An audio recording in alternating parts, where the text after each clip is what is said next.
Hi, this is the first of a few lectures on manufacturing topics. So for the next few weeks, we're going to take a break from circuits and talk about electronics manufacturing, which I think is an exciting field.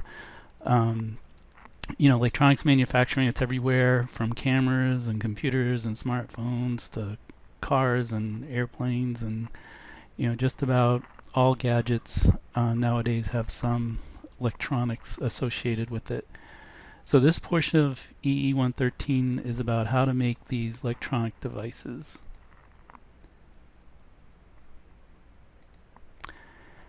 These are the electronic manufacturing topics this quarter. Basically, approximately 5 lectures. There's also a clean room tour.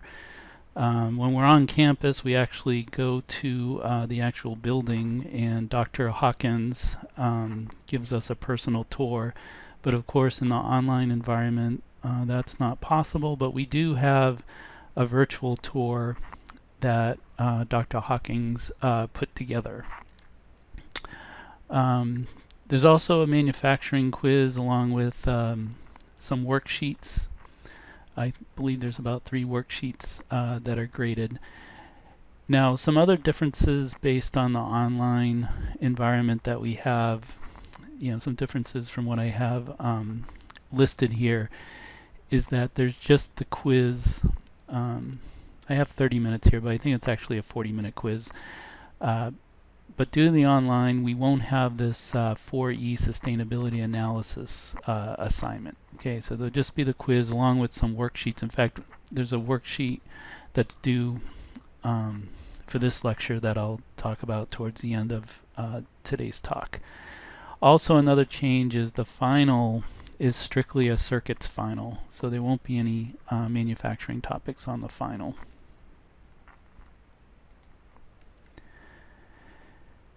Now, what is packaging? Well, at the IC level, transistors made of silicon are electrically connected and then encapsulated, most often in plastic, to physically protect the silicon circuit, which is really fragile. Also, the silicon circuit has to be connected to the outside world, and this is done through package pins. And also, the IC has to be powered by a DC source. So if I switch over to my camera here, I can show you some examples of printed circuit boards that I have. We're going to talk about the fabrication of these boards and why they have the different colors and the different print that you see on them. So these are just the boards itself. And then I have a couple of boards here that are assembled that have components. These components are adhered with solder, and we'll talk about various components and how you go about assembling the components onto a printed circuit board. So an IC, an integrated circuit, when it's fabricated on a wafer like this. This is a silicon wafer, and each one of those little rectangles that you see is an individual IC. Okay, so there's probably a couple hundred ICs on this one wafer, and we talk about how these wafers are manufactured, along with how you go about taking one of those individual IC circuits and then protecting it with the plastic. So if we go back to this assembled printed circuit board, see, here's an example of an integrated circuit. This is the black plastic, and inside that black plastic is a wafer circuit, like I just showed you a moment ago. And you see that the ICs come in all kinds of various sizes. So we talk later on in the quarter more details about the making of the silicon wafer circuit, as well as how it's assembled. And part of the assembly process is the encapsulation, along with how that silicon circuit is electrically connected to the pins of the package. And then those pins are then soldered onto the printed circuit board so that silicon wafer circuit can be connected to the outside world, namely other components that are on the printed circuit board.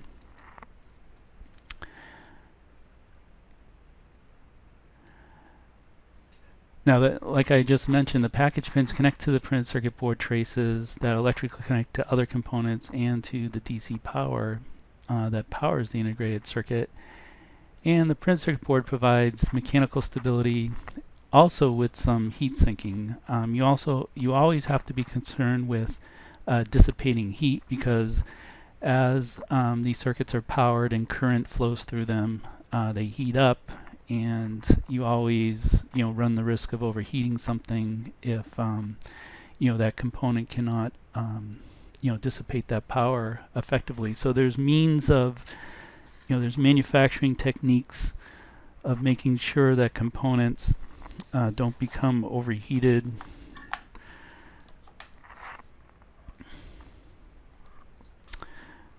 A fan, sometimes this is a fan that was taken out of a computer chassis, so sometimes you'll have a fan that cools the entire system.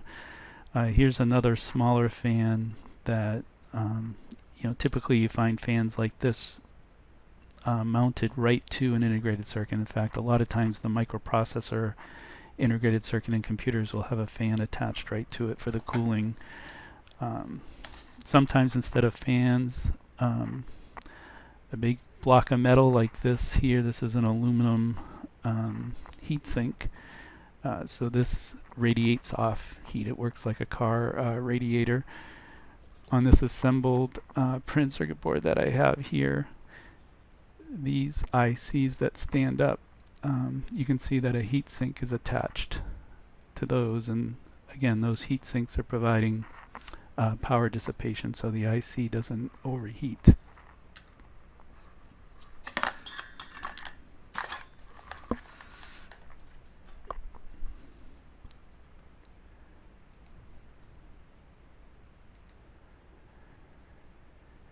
All products need to be packaged. Now, this lecture, most of the material that I talk about in this lecture, as well as the majority of the course, is information from a textbook. The author's name is Tummala. It's spelled Tummala. So if you were to Google that name, again, Tummala, Tummala, a whole bunch of information comes up. Tummala, he's kind of considered the, or his book that he wrote on electronics manufacturing is sort of considered as the Bible of electronics manufacturing. Besides this basic course, there's also a more advanced course that's taught by Dr. Pan, and he also uses that book. So it's a pretty intensive book. It covers not only basics, but it covers a lot of advanced topics also. It's a very thick text. But anyway, Dr. Tummala divided up packaging into 4 different levels that you see here. Level 0 is semiconductor gate-to-gate interconnections on a silicon chip, and we're going to spend a whole lecture on that. Level 1, ICs are packaged and interconnections between the chip and the package pins are provided. The function of this level of packaging is to connect that fragile silicon circuit to the outside world, and we spend a whole lecture on that. Level 2 is board level assembly, where you have assembly packaged ICs, or you assemble the packaged ICs to the printed circuit board, and then you have the printed circuit board traces that provide the electrical connections between the printed circuit board components. And again, we spend a lecture on that. And then level 3 is system level, which is interconnection between printed circuit boards. Also, my take is that level 3 would also be connections between the printed circuit board and the chassis, which you have quite often. But again, that's just my take.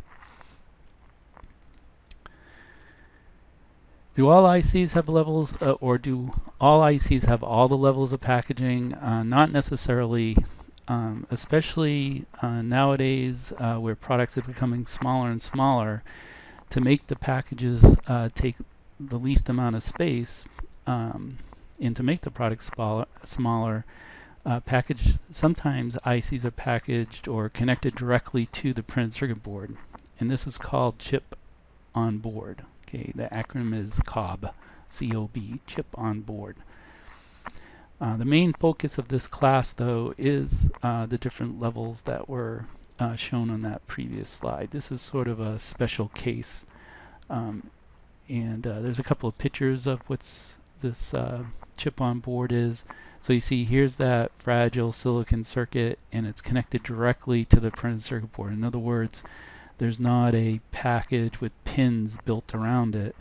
You just take the silicon wafer circuit and connect using what are called wire bonds, and we'll discuss wire bonding in more detail later in the quarter. And then to protect it, to protect that silicon wafer circuit, an epoxy, like this black blob here is epoxy, is put on after the connections are made, and that's just to physically protect that silicon circuit.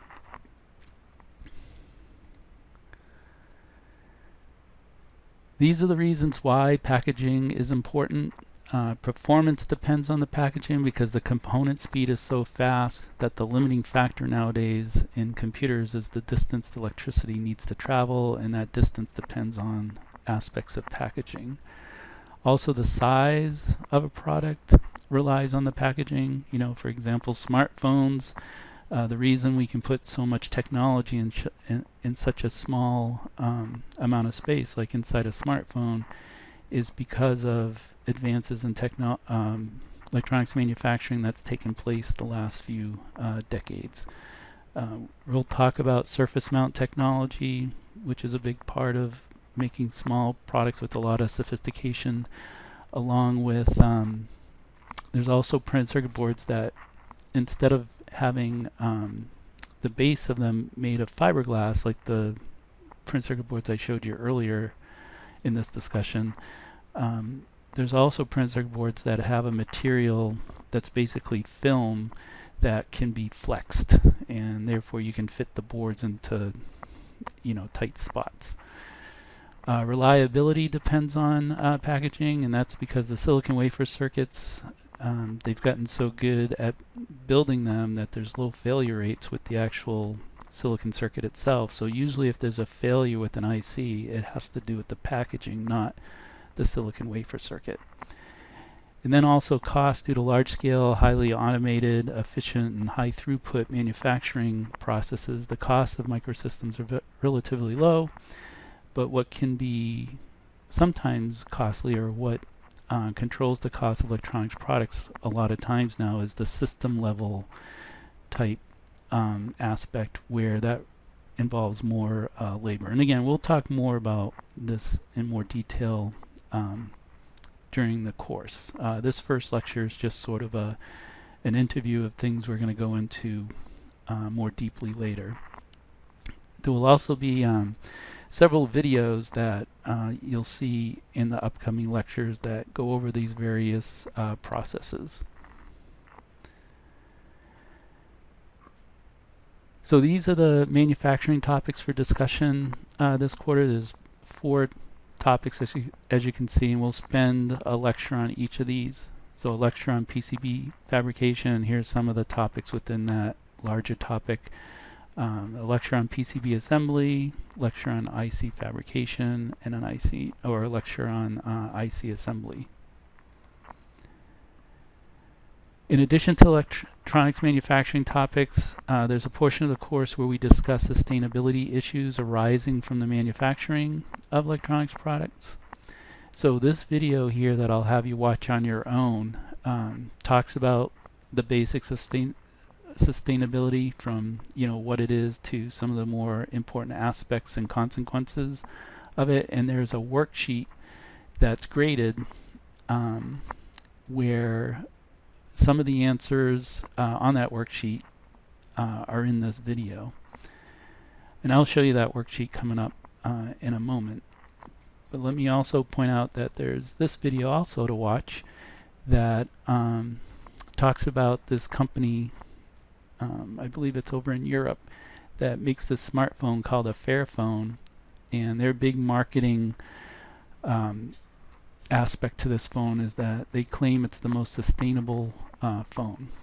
And when you watch the video, you'll see that it's built in a very modular fashion, and it's very easy to repair. The repairability of electronic product is an important sustainability issue. Of course, it's not the only sustainability issue, because there are many, as you'll find out if you don't already know. But how repairable an electronic product is, it resonates with me personally, since I worked as electronic technician from an early age. I actually was hired as electronic technician when I was 16, and I worked as a technician all the way through, earning my bachelor's degree. And so I'm pretty good at fixing things, especially electronic stuff. And about 3 years ago, my iPhone, I have an iPhone 5S. I'm old school. About 3 years ago, in fact, it wasn't soon after I had gotten the phone, the earphone jack in my iPhone broke. And then also, right soon after that, I thought my battery had died.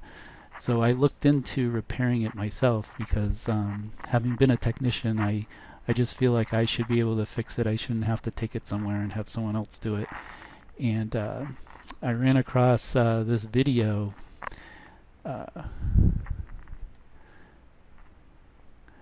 This video here, where a technician talks about what you have to do to replace a battery in an iPhone 5S. So after you watch the video on the Fairphone, which is a very modular phone, again, the company claims it's the most sustainable smartphone there is, and just compare the ease of replacing the battery in the Fairphone compared to the nightmare process you have to go through to replace a battery in an iPhone 5S. There's this website, here's the URL, iFixit, where you can go and see how repairable your smartphone is.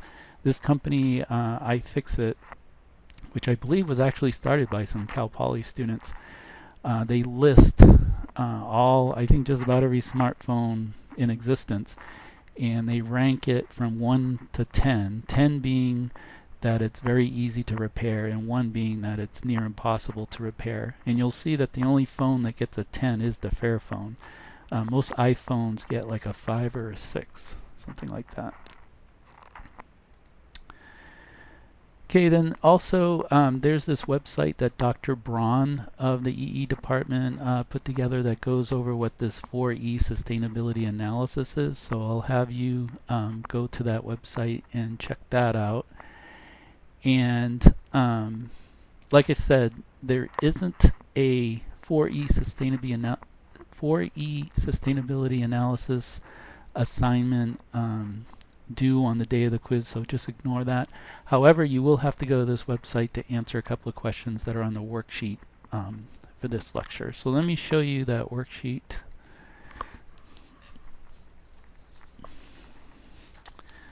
Okay, here's the worksheet, and you can see there's 8 questions. The first 5 questions you can answer, or the answers are in that sustainability video, the first one. And then 6, 7, and 8, those, well, 6 and 7 can be answered, or the answers are on Dr. Braun's website. And then number 8 is just to think of an electronic product that is difficult to repair. It can be your smartphone, but it can be any product, and just discuss the impact on as many of the 4E items as you have time to do. Now, when we're on campus, I make this a team assignment. You can see 2-person team for number 8, but since we're online, each person will have to do their own analysis here. Okay, so as I mentioned, this lecture was just kind of a top view of what we're going to be talking about the next few weeks during the manufacturing part of this course. So we'll go into a lot more detail in the following lectures.